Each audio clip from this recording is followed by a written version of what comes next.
Well, thank you very much, everyone. This is a great honor. And I see you have social distance on your mind, and that's a very good thing. Jovita, congratulations. Tremendous job you're doing. I want to thank everyone for being at the White House, a very special house, a very special place, no matter where you go in the world. I love the White House, and being here in the East Room of the White House in particular, where so many important functions have taken place over the years. And today we're really celebrating American workers and small businesses, and we've done a job for you, and we're going to make it so as we open up our country, you're going to be in good shape as opposed to be either losing your business or how do we get some people to work here, especially since your employees were so good over the years, and those are the ones you wanted. So we made that possible for you. We're delighted to be joined this afternoon by representatives of several incredible small businesses from across our country. Also with us, our Treasury Secretary, Stephen Mnuchin. Steve, thank you very much. And SBA Administrator. You've been busy, Steve, by the way? A little bit, right? Broke every record in the book. And SBA Administrator, Jovita Carranza. Thank you, Jovita. Have you gone to sleep in the last 2 weeks? I don't think so, right? You broke every single lending record, numbers of loans, amount of loans, small business. It's actually a very big business when you think about it. Thank you very much, Jovita. Great job. As our nation battles against this terrible scourge, we continue to pray for the victims as well as for those Americans who are grieving their lost ones and their loved ones. There's never been anything like this. We suffer with one heart, but we will prevail. We're coming back, and we're coming back strong. We built the greatest economy anywhere in the world 2 months ago, and we're going to build it again. We're going to build it fast. It's going to go very quickly. And Larry, thank you for being here very much. You see what's going to happen. I think you have the same feeling as I do. It's going to come back very fast. Now that our experts believe the worst days of the pandemic are behind us, Americans are looking forward to the safe and rapid reopening of our country. Throughout this ordeal, millions of hardworking Americans have been asked to really make tremendous sacrifices. It's sacrifices like nobody thought would even be possible. Nobody thought would ever be talking about something like this. This virus has inflicted an enormous and painful toll on our nation's workers and small businesses. That's why last month I asked Congress to pass the Paycheck Protection Program, giving small businesses emergency economic relief to keep workers on the payroll. 4 weeks ago, I was proud to sign it into law. We did that at a great ceremony with many of the people here and the officials here, and it was something. And I can tell you, I'm going to ask Steve to say a few words, but the kind of numbers and the kind of jobs they've done and the kind of jobs that have also been saved, it's incredible. You'll be seeing that in the coming weeks. The Treasury Department and the Small Business Administration launched the program in record-breaking time, just 1 week, and in the 14 days following its launch, we processed as many loans as the SBA would typically process in over 14 years. So in 14 days, they did more work and more loans, both in terms of applications and in terms of dollar amount than they did in 14 years. 14 days, 14 years. Easy one to remember, right? That's some record. The first round of funding provided more than 1.6 million small businesses with over $340 billion so that American workers can retain their jobs, receive their paychecks, and help our economy take off quickly once America reopens for business, which is happening right now as we sit. We're going to be all set. You all ready? I know you are. I talked to you back there. You're ready. You folks are ready. Our swift action supported or saved 30 million American jobs at least. And last week, Congress answered our call to replenish the program, and I was honored to sign an additional $320 billion for American workers into law. At least $60 billion are reserved for community financial institutions, including those that serve minority and distressed communities. And that's also, when you think it's African American communities, it's Hispanic American communities, it's Asian American communities. We began accepting applications for the second round of funding yesterday. Demand is extraordinarily high, and there are already twice as many users accessing the system as on any day under the first round. And one of the things that the Secretary of the Treasury told me is that the amounts are much more loans at much smaller amounts. And we like to hear that because we're looking at the small amounts, the smaller businesses, and that's what we want. Nonetheless, we're processing loans at a pace never achieved before. In the first 24 hours of the second round of funding, we've handled over 30% more loans than any previous day of the program. So far, we've processed an amazing 450,000 loans totaling over $50 billion. That's in phase 2. That's incredible. Along with Administrator Carranza and Secretary Mnuchin, Ivanka has played an essential role in spearheading this important program. Incredible role. That's what she wants to do. She wants to help people. From the beginning of my administration, Ivanka has used her experience as an entrepreneur to fight for the American worker. She's created many jobs. That's what she did when she first came in. She just wanted people to be able to get jobs and job training. Went to the biggest companies anywhere in the world that are located in our country, and they would take hundreds of thousands of people and train them. And I think you got up to almost 15 million people, right? 15 million. She started off with a goal of 500,000. She wanted to get 500,000, and she is now on almost 15 million people.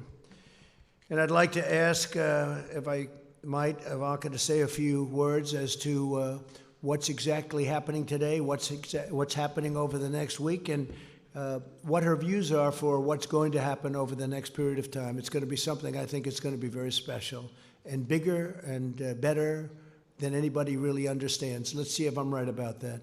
Ivanka, please.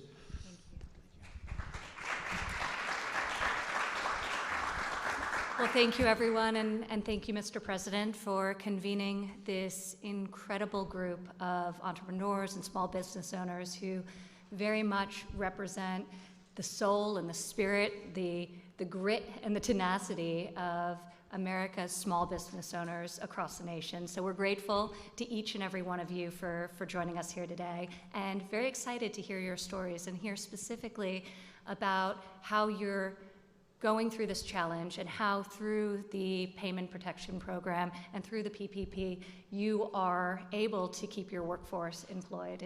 It's about your businesses thriving and growing within your communities. It's about your workforce, who each of you cares very dearly about. And I'd like to make a special call out of thanks to Secretary Mnuchin for his tireless work on this front. So if you'd like to come up and join us, we would appreciate that, Secretary. And SBA Administrator Carranza, thank you. You have been such a champion for America's small business. If you'd also like to come up and join us. And Larry Kudlow, thank you for all that you do in fighting for American workers.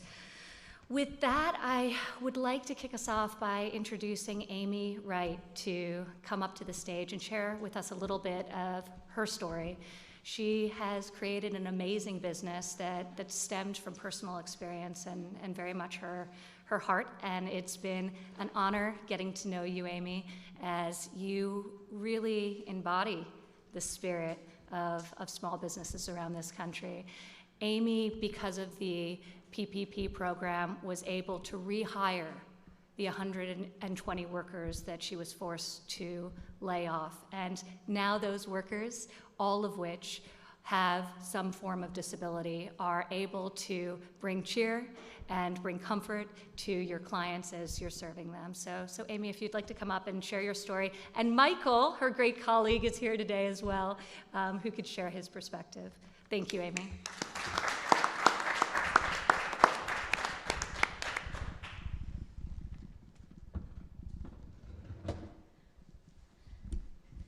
Thank you, Ivanka, Mr. President. I am so honored to be joined by my employee, Michael, who you will hear from in just a moment.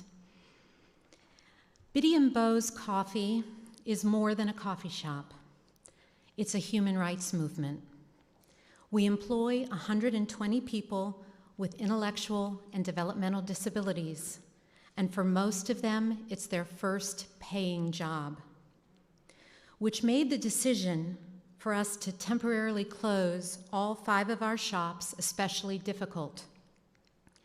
But thanks to the Paycheck Protection Program and the incredible team at Live Oak Bank, all 120 of our employees are back on the payroll today and working from home, writing handwritten notes that we include with each online order we ship.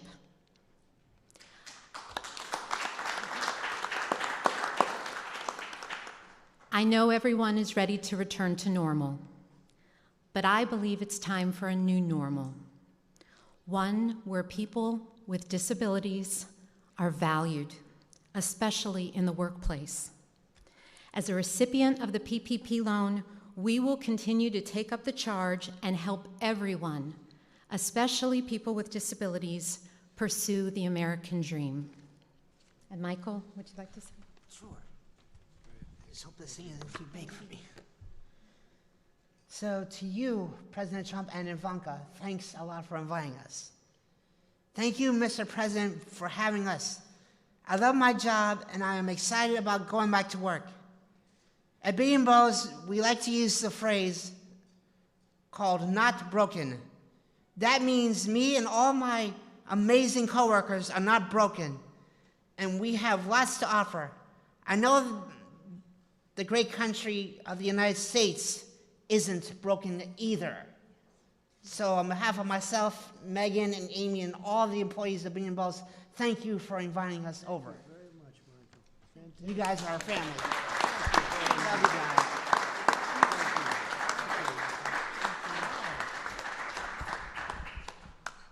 That's better than we did. Much better, Michael. You did a better job. Thank you very much. That's beautiful. Stick around. You get to hear the press ask some questions, and they'll probably be a little bit nicer if you're in the audience, right, Amy? That's pretty good. Also, I'd like to ask Tony Stafford, Chief, sort of the boss, I guess you could say, chef and founder. You're the boss, right? Wouldn't you say? Of Ford's Fish Shack. And I hear it's good stuff. How about explaining, please? Best? Oh, I'll have it. Be careful. Thank you. Come on up, please.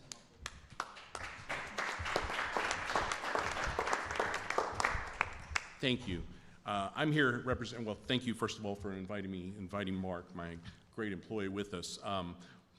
We're here representing the restaurant industry, which has been really hurt hard by this with the closures and things like that, so I'll keep it brief.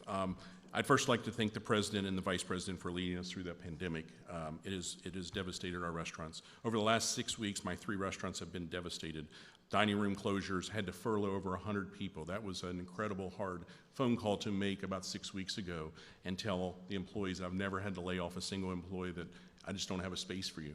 We just don't have, the restaurants are closed, and it was just extremely hard, and it was very emotional, and it was one of the hardest choices I ever had to make. So it was tough, but I promised every employee we would do our best to bring them back, and we would fight every day, tooth and nail, to get them back into the restaurants and be successful like we were the 10 years before all this terrible stuff happened. And now with the help of the PPP loan and the success of the PPP loan that we were able to get, I'm going to be able to keep that promise and bring every one of those employees back. So thank you, Secretary Maducha. Thank you. And it's been awesome to be able to tell them that we're going to weather this storm, we're going to get through this, and we're going to be stronger and more agile once this is over. The one thing that you can see with the restaurants, we're surviving out there. We're doing things that we didn't do before with carryout and curbside and delivery and all those meal plans. Those things are awesome to see my fellow industry leaders out there doing in the restaurant industry. So I commend every one of those restaurants that's fighting to survive out there. And so thank you all for that. We will get through this. We will welcome our guests back, and once our state opens up, we'll welcome them back and thank them for their support through all this. I have amazing stories of guests coming into our restaurant the day after the closures to just give us tips, give us cash to give to our employees we had to furlough. So those great stories, that will not be forgotten from any of our guests. So thank you for that. And I look forward to the one day when all restaurants and all small businesses can reopen and be as successful as they were before. So thank you very much. Mark? Fantastic. Thank you. So my name is Mark Underwood. I am an employee of Ford's Fish Shack, so I am a living example of what your plan has done. I'm a husband, father of 5. My mother lives with me. And just listening to Tony talk about that day when the layoffs happened, it's a little emotional. But with the PPP It has now given life to my family. It has injected hope in our business, and it's allowing us to fight the fight. So I appreciate it from everybody on your team to help us get through this issue that we're going through. So thank you very much. Help you. Thank you. Is he a great chef or a good chef? He's a great chef. Thank you very much. Thank you. Thank you. Larry. Thank you. Thank you. That's great. That's a great story. Your mother lives with you, 5 children. That's a great story. So that was a rough day, right? Wasn't it? Huh? Never happened to you before, probably. Yeah, happened to a lot of people. It never happened before. So, but we're bringing it all back. You know, there have been a couple of places that have opened, and I don't know if you saw this, Tony. They have some restaurants, and they have lines that are very long to get in.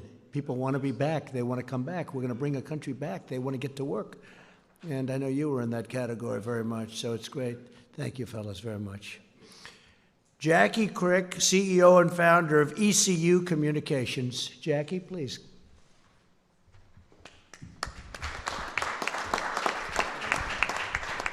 I'll move that down, Jackie. A little short, so. I'll get in trouble for touching it. They'll say, he touched the microphone. What am I going to do? Thank you, Mr. President, Ivanka, Secretary Mnuchin, and Administrator Carranza. It is a pleasure and an honor to be here. My name is Jackie Crick. I'm originally from Bogota, Colombia, in South America. Yay. And I've been here many years, and a big part of those years that I've been here, I've been CEO of ECU Communications, which I founded 16 years ago. We focus on advertising and marketing with niche products for diversity recruitment and outreach programs. But more than anything, we're a woman-owned small business, minority-owned 100%. So just like many of the stories that I've heard before me, and I'm sure the ones that are coming, we are concerned about the future. And being able to get that PPP loan has given me and my staff a little peace of mind to know that we're going to be okay. Just at the end of February, I hired 3 more staff members. We're 30 now. So when we heard the news about going home and working from home or not being able to work from home, you know, the first thing that goes to your mind is, how am I going to support or tell these folks that they need to go? Being able to get the PPP loan has given me the ability to have that peace of mind that I'll keep them, their treasured staff, and I'll be able to continue to focus on my program. Thank you so much for what you do, for your leadership. Thank you. Great job. Thanks. Thank you, Jackie. Great job. Chris Stansbury, co-founder and partner, West Virginia Eye Consultants. I like West Virginia, you know. I like it. We'll put that up. They like you, sir. I like it. They like me, too. Thank you, Mr. President. Thank you, Ivanka, Mr. Secretary, Madam Administrator. Appreciate the opportunity to be here today. It's just an honor and a privilege as a small business owner. It's very meaningful to have this opportunity. My company is called West Virginia Eye Consultants, based out of Charleston, West Virginia. And we started in 2011, and we had 2 doctors, 1 employee, and 1 location. And over the last 9 years, we've been blessed with a lot of growth. We've worked hard. And in February, we celebrated our 9th anniversary with 7 locations, 7 doctors, and almost 60 employees. So it's been a great ride. But just a month later, thanks to COVID-19, we shut most of it down. And my partners and I were just overwhelmed, just bewildered. We weren't sure how we were going to survive this. But thankfully, Congress passed the CARES Act, and President Trump signed that into law. And as part of that, the PPP loans became available. And my partners and I applied for PPP loan through the SBA, and we were so gracious and so thankful to receive that, because it's been a lifeline for us. As soon as we received those funds, we were able to start paying our utilities, our rent, and start bringing some of those employees back that we need to get staged to begin to reopen the economy.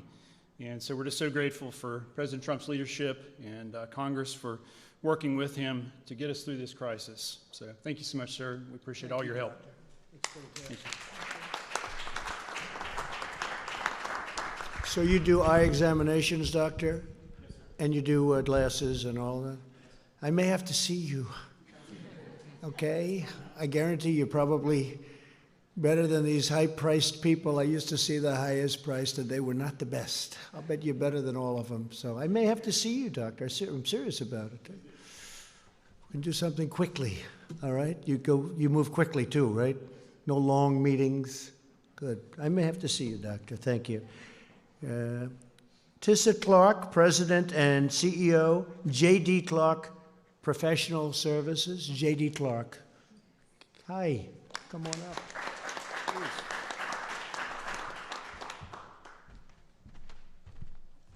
Thank you, Mr. President, Ivanka, Mr. Secretary, and Madam Administrator. I am Tissa Clark, President and CEO of J.D. Clark Professional Services.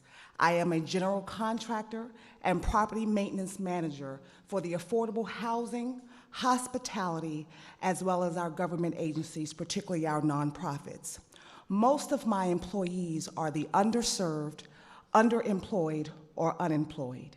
And having the opportunity to be able to apply for a program such as the Paycheck Protection Program allowed me to keep those individuals employed.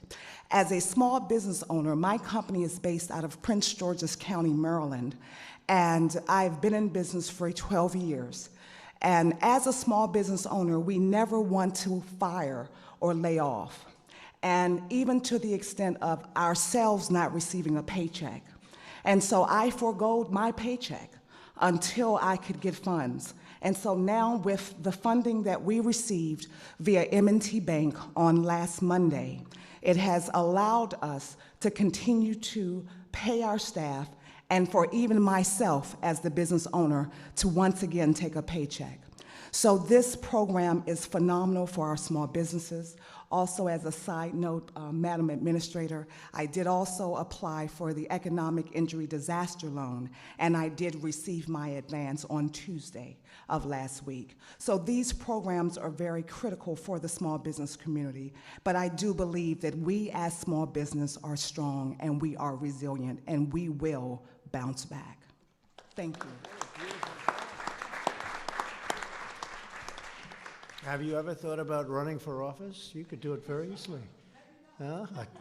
You are something. That's a very good job. Thank you very much. Luke Bernstein, Executive Vice President, Chief Retail Officer, and Chief Communications Officer for Orrstown Bank. Come on up, Luke.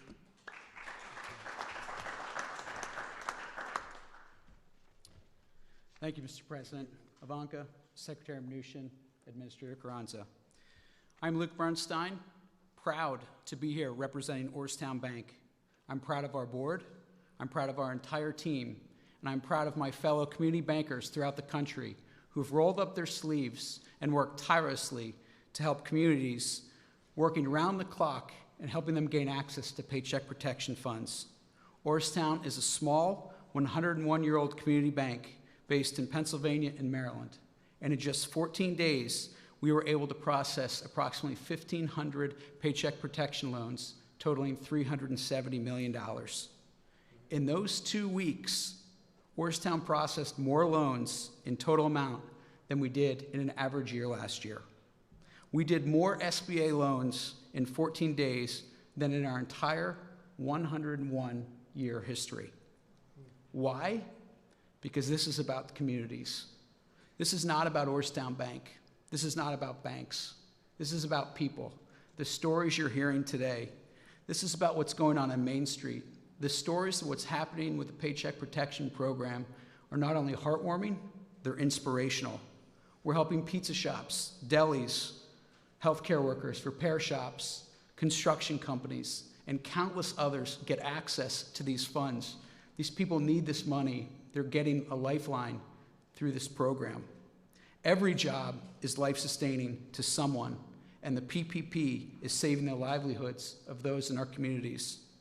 We want to thank you, Mr. President, for your leadership during this extraordinary and unprecedented time, and for partnering with community banks and Congress to help us and give us the opportunity to do what we do best, and that's serve our communities through the good times and the bad.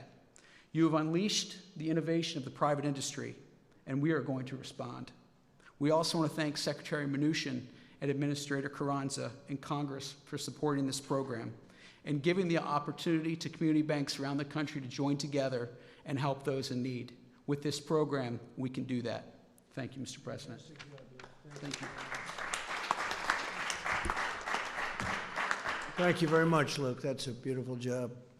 Brandon Hudson, President, Ed and Jim's Body Shop. I know what that means. I'll bet you fix beautiful cars. You make them beautiful, right? I'll bet you do. Please come up. Thank you, Mr. President, and Ivanka, Secretary. And instead of celebrating on our anniversary on April 1st of being in business, we began furloughing employees. So I would like to take the opportunity to thank President Trump for quickly signing the PPP into action. Because of this program, Ed and Jim's is able to rehire all of our furloughed employees and provide them with a paycheck starting this week. This program has given our small business the funds needed to operate and maintain through this crisis. With everything we've gone through, I can't extend our thank you enough to President Trump for everything he's done for small businesses like us in the automotive industry at a time where our business really depends on people leaving their house and driving. So, Mr. President, thank you very much for what you've done for us and the industry. Thank you. Thank you. And what do you do with cars? Explain, maybe. Our businesses, we repair cars. We're a collision repair shop, Parkville, Maryland. So we work with a lot of insurance companies. We have walk-in customers. So if you get into an accident, unfortunately, we're here to help you out. Can you generally fix, like when there's a problem with a car, can you generally fix it without sending for new pieces? Or do you generally have to put new pieces on if it's a big collision? It depends. A big collision, we're mostly probably replacing some stuff, but we can repair a lot of things. So, we've been fortunate enough that we are able to repair a lot of things, but, with the demand for manufacturers to move to producing other things such as PPE and things like that, we're a little nervous about what that means for the future for us right now. But, we know you'll do the right thing for us. After today, you'll have a lot of customers. We appreciate you, sir. Fantastic. Thank you. Thank you very much. Thank you, Brandon. Thank you, Brandon. Allie Mills, Executive Vice President, Plum Contracting, Inc.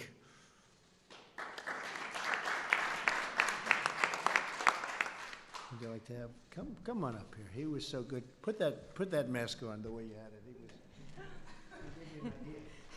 Thank you, President Trump, Ivanka, Secretary, Madam Administrator. I am here representing the highway industry.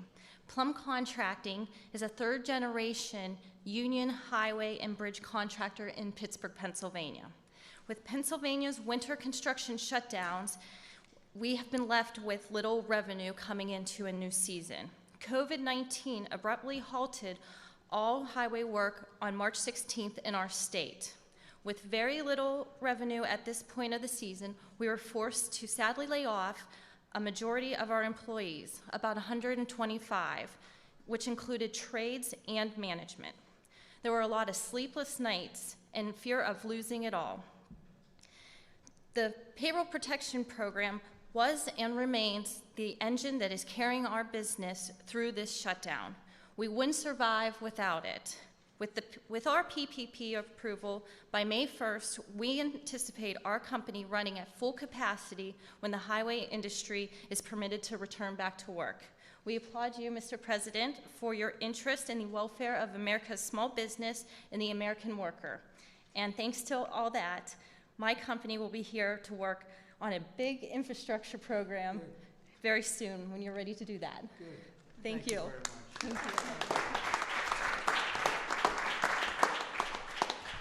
I was with Governor Ron DeSantis of Florida, which is interesting from your standpoint because we talked about the business that you're in, and he noticed that right into the immediate shutdown, he noticed there was very few cars on the road, and he did very opposite of what a lot of governors did. He said, "This is a great time to fix our roads and highways," and I said, as soon as he said it, this was in the Oval Office 2 hours ago, he said, "I noticed there was very few cars, and isn't that better than fixing them during rush hours and when there's traffic and when it's booming, like hopefully over the next few months it's going to be again, just like it was before, the best we've ever had, and then we had to close it down." So he's fixing roads and bridges and doing a tremendous amount of work during this period of time, and I thought it was very smart. So it's a little bit the opposite, but to each his own, right? To each his own, but it made a lot of sense to me when I heard it. I'd like to ask Secretary Mnuchin to come up and explain just a little bit about how well it's going, how the kind of numbers, the kind of records, to a point where there's never been anything like this, loans coming in, and how the loans are actually smaller than in phase one, and that makes us happy because that means smaller businesses, and that's where that's what we're looking at, that's what we're aiming at this time. Please, Steve. Thank you, Mr. President, and Ivanka, thank you for putting this together. Your stories are the stories of the 60 million American workers that are going to have the benefits of the close to $1 trillion that the President and Congress have invested in small business to protect you and put you back to work. That's over $650 billion in the PPP. That's over $300 billion in disaster loans, and that's over $20 billion of grants. And I know the press has commented on a lot of big companies that inappropriately took the money, and we've been very clear. We announced today that any loan over $2 million will have a full review for forgiveness before they're repaid, because this is the story of small business here. And I am so pleased to see how this is working. So thank you, Mr. President. I'd also just like to comment, we're going to be up to close to 120 million of direct deposits in checks for the economic impact payments. If you have not received it yet, please go to irs.gov, get my payment. We made some corrections to the website over the weekend. Please go on and check your payment. If you haven't received your payment, upload your information so we can get you the money. The combination of the direct payments, the PPP, the disaster loans, and enhanced unemployment insurance is the investment that the President has made in American business and American workers. Thank you, Mr. President. Thank you very much, Steve, very much. And on the enhanced, thank you. And Steve, on the enhanced payments, we're really looking to the state to give that out. And unfortunately, some of the states have very old computerized equipment from many generations ago. But they have the money to give out, and they'll give it out as it comes, and hopefully they'll be able to do the job. Some states have been very efficient, and others have had a hard time, but you'll work with the ones that have had a hard time. But we rely on the states, and we are relying on the states to get it out as quickly as they can, considering especially some of the equipment they have. Maybe now they'll be able to buy new equipment, right? When we get all finished, we'll have nice new computerized equipment so they can do it. With that, if you'd like to ask a few questions, I think this would be a good time, because with these incredible people, this is the media. You've heard me talking about it on occasion, seldom, right? But on occasion. And I think with you in the room, I have a feeling that they'll ask me much nicer questions. They'll tone them down, right? And thank you for the apology. I appreciate it. That was very nice. Yahoo. I appreciate it. It was very nice. Yeah, go ahead. Jim, go ahead. Yes, Mr. President. Today, the U.S. hit a grim milestone of 1 million cases of the coronavirus. Back in late February, you predicted that the number of cases would go down to 0.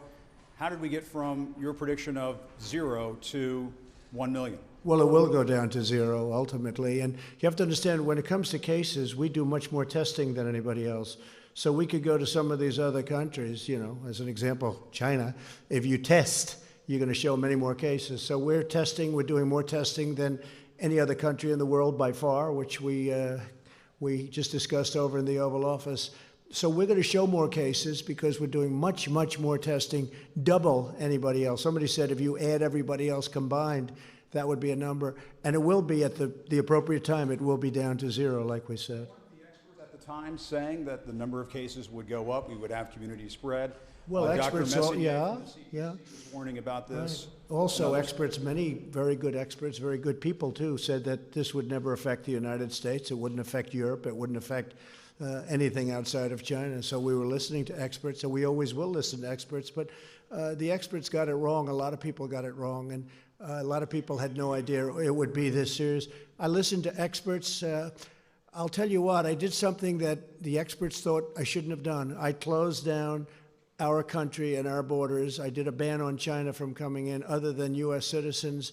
And we did very strong checks on even our U.S. citizens. Ron DeSantis was telling me before that when they came in, people were put into quarantine, people were checked, and we're doing that now. So, yeah, I think we did something well ahead of schedule. We did that at the end of January. People were talking about this wouldn't have an impact, as you know, even into March.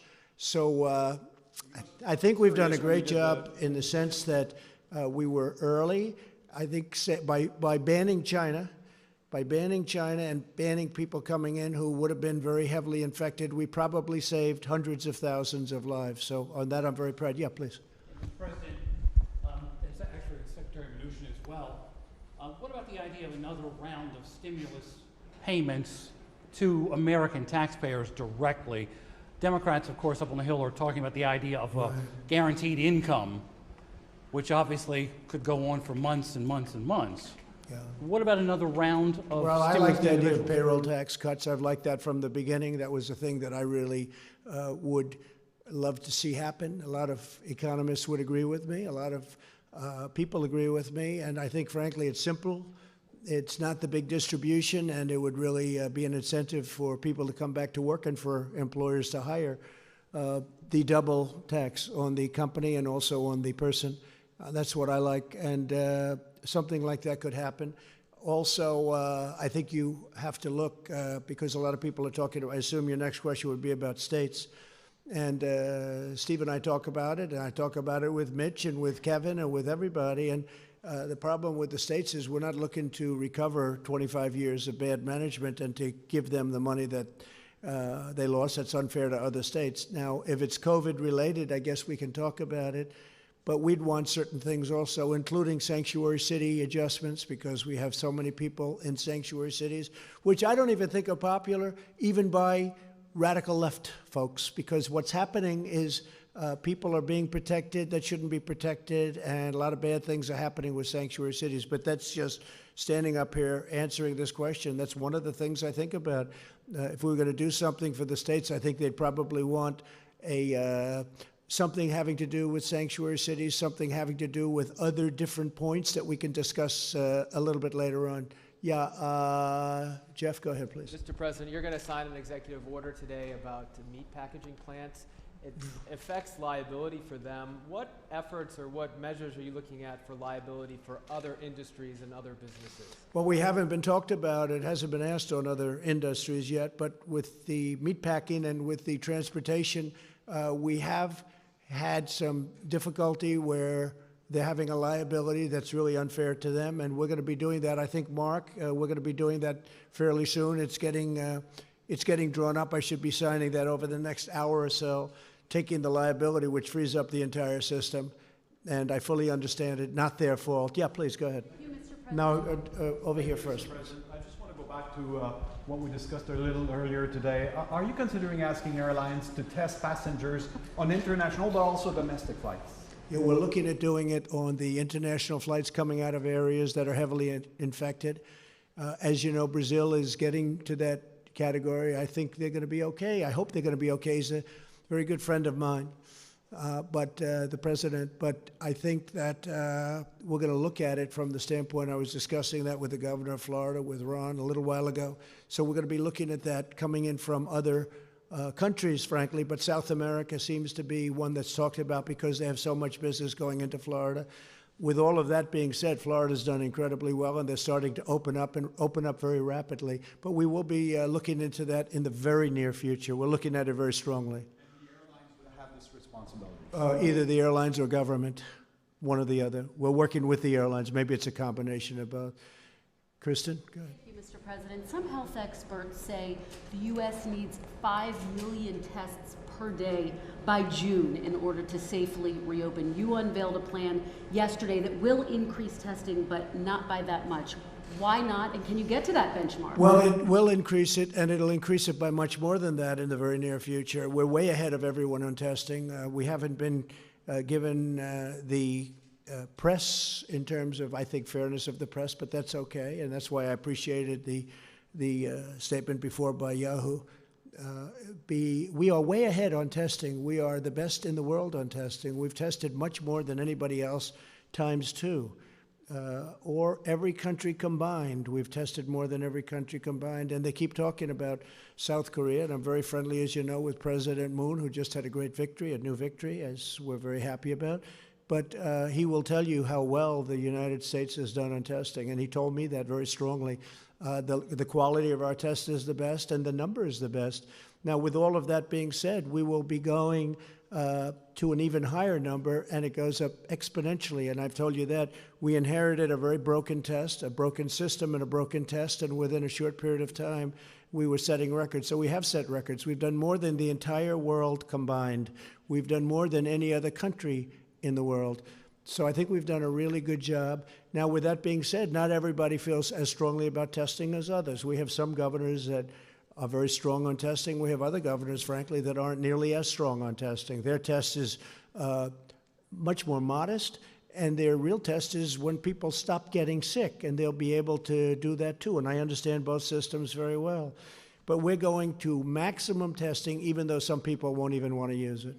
I hear you saying you're confident you can surpass 5 million tests per day? Is that? Oh, well, we're going to be there very soon.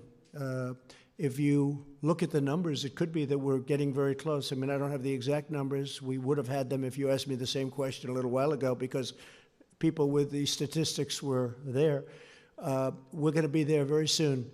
We're really doing, I mean, I watched your report on NBC today, and it was an incorrect report, because we're really doing a great job on testing. Unfortunately, the administration, the people that work our government, hasn't been given the kind of credit that it deserves. Last month it was about ventilators. Now we have so many that we're able to give them to Italy, France, Spain. Other countries have been asking us for ventilators. We're making over 150,000. We've distributed thousands and thousands. New York is in great shape with what we've done, as you know. New Jersey's in great shape. We spoke just recently. Ivanka just spoke with the governor, and they're in very good shape with the ventilators. I mean, everybody has, and most of them have far more than they'll ever need. They're starting to send them back. So nobody went without a ventilator, and yet if you read the media from a month and a half ago, it was all about ventilators. And ventilators are tough. That was a tough thing, but we should be very proud of our country. We took assembly lines, and they converted from cars and other things into ventilators. And the job that we've seen has not been seen since World War II. What they have done in terms of the manufacture of very high-grade ventilators is amazing. So now we don't hear about that. And I noticed that the testing is starting to die down, because we now have the best testing anywhere in the world by far, and we have more. And that's a good thing. That's a very good thing. I'm happy about it. We had a call yesterday with governors, and I will say that I'm sure many of you were on that call, even though you shouldn't have been. They shouldn't have been, Amy, but they were. I wonder how that happened. But you heard the governors were thrilled. Now, the following day, if you'll get a Democrat on the call, they'll say, you know, I saw some of them today. They were so thrilled yesterday on a call that they thought was a close call. And today they were good, but they weren't the same as they were yesterday, because that's the business. They want to try and win on November 3rd. But we're doing a job the likes of which nobody's ever done. And I'm not talking about myself. I'm talking about people in the Army Corps of Engineers, where we built hospitals, where we built thousands and thousands of beds all over the country. New York, what we did was incredible. 2,900 beds in a matter of days. What they've done is so incredible. And FEMA, what they've done. And the doctors and the professionals and all of the people that you see me with all the time. You know, these are great people. And they've really done a great job. And now our country's opening up again, and I think it's going to be very, very successful. I think that, I mean, Larry is here. We talked about it, and we talk about it all the time. I think that third quarter, it's obviously a transition quarter, but I think it's going to be okay, maybe better than okay. Larry thinks better than okay, I think even more so than I do. And then I think fourth quarter will be great. And I think next year is going to be a tremendous year for this country. Jennifer? Yes, on the PPP loans, can you say who's going to be responsible for that review that Secretary Mnuchin mentioned on the loans above $2 million? Who exactly will be responsible for The SBA will be responsible, and they have a team of people. They'll bring in additional people, And again, I want to assure the American public and the American taxpayers, we will make sure that these certifications were done accurately, or the loans won't be forgiven and there will be liability. Mitch McConnell today told some Republicans on a phone call that he does not want to fund infrastructure in a coronavirus stimulus bill. Do you have a reaction to that? I think Mitch is looking at it, as I do, to an extent, as the infrastructure. He likes infrastructure. We all do. We have to rebuild our country. $8 trillion has been spent. I wasn't in favor of it. I can tell you that in the Middle East. $8 trillion. Think of it. And yet you wanted to fix a pothole in a roadway or in a highway in this country, and you didn't do it because they didn't have the money, because so much money was spent in the Middle East. Well, that's, as you know, a whole different story now. And we want to do infrastructure, but a lot of people, a lot of the Republicans would like to keep that as a separate bill. So we'll see how that works out, Jennifer. We'll see. Yeah, please. Mr. President, you said at the top of your remarks that you feel the worst of the pandemic is behind us. But without a treatment, without a vaccine, the state's now reopening. How can you be so sure? Well, I think that, like other things, hopefully we're going to come up with a vaccine. You never know about a vaccine, but tremendous progress has been made. Johnson & Johnson and Oxford and lots of good things. You've been hearing the same things as I do.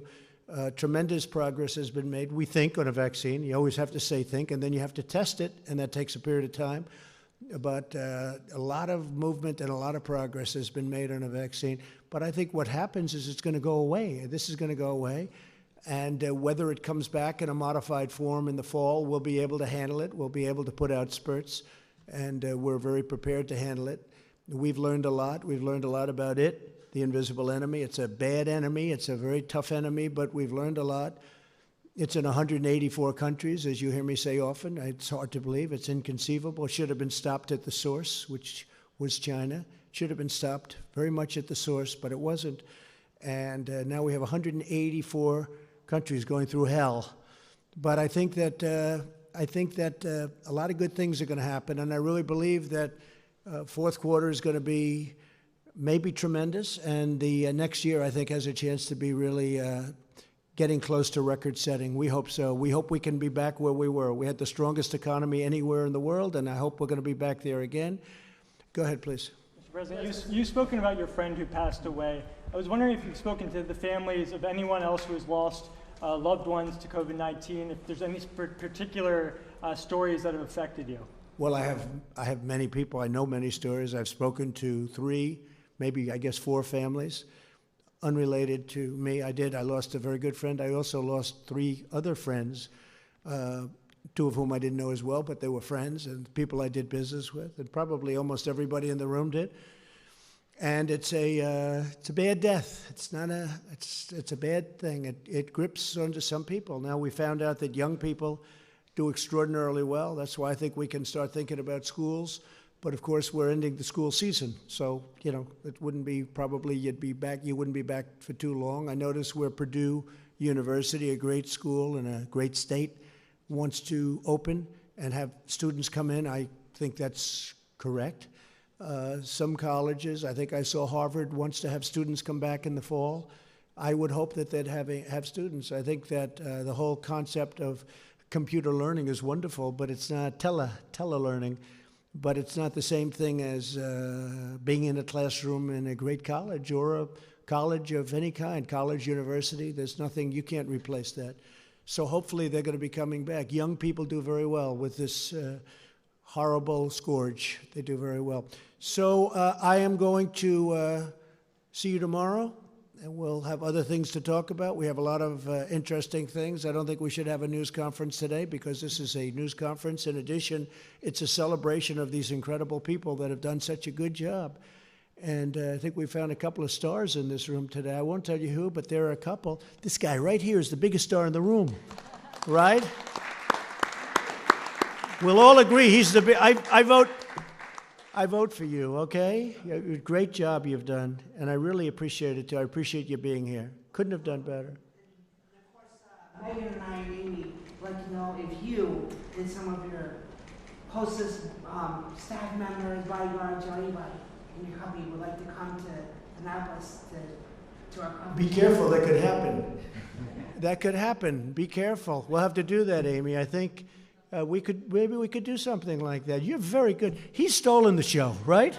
Do we agree? Doc, I'll tell you, I'm getting ready with the eyes. Come on with me if you want. Do a quick one. Want to save a lot of time. We need time. We're opening up the country, Doc, so we need a little time. We can't spend too much. I don't want to spend 2.5 hours at an eye doctor, right? Okay, so we'll think about that. We want to do that. I want to thank everybody, in particular, Jovita. I want to thank you very much. And Steve, you're working. I can call Steve at any time. I can call him at 2 in the morning, 6 in the morning. It doesn't make any difference. I say, did I wake you? The answer is always no. He's doing a great job. We're proud of him. And everybody is, everybody. Our government, we have to be proud of our government, and we have to be proud of our country. These are really terrific people. We're going through a period of time, the likes of which we've never seen in this country before.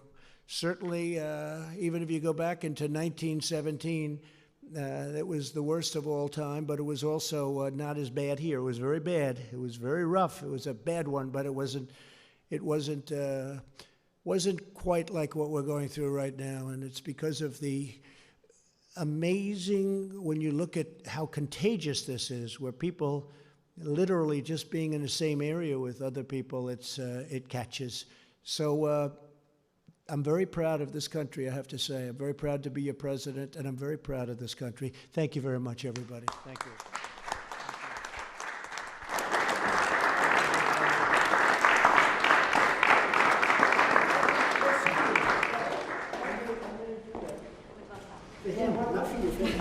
We're at 124 Dock Street in downtown. 124 Duck Street. Dock Street in the downtown. Okay, get it ready. All right. We'll be back. And if I don't do it, you know, they're going to be very upset with me, you know that. Right, and they should come too if they want. They will. They will. Thank you, everybody. Thank you very much.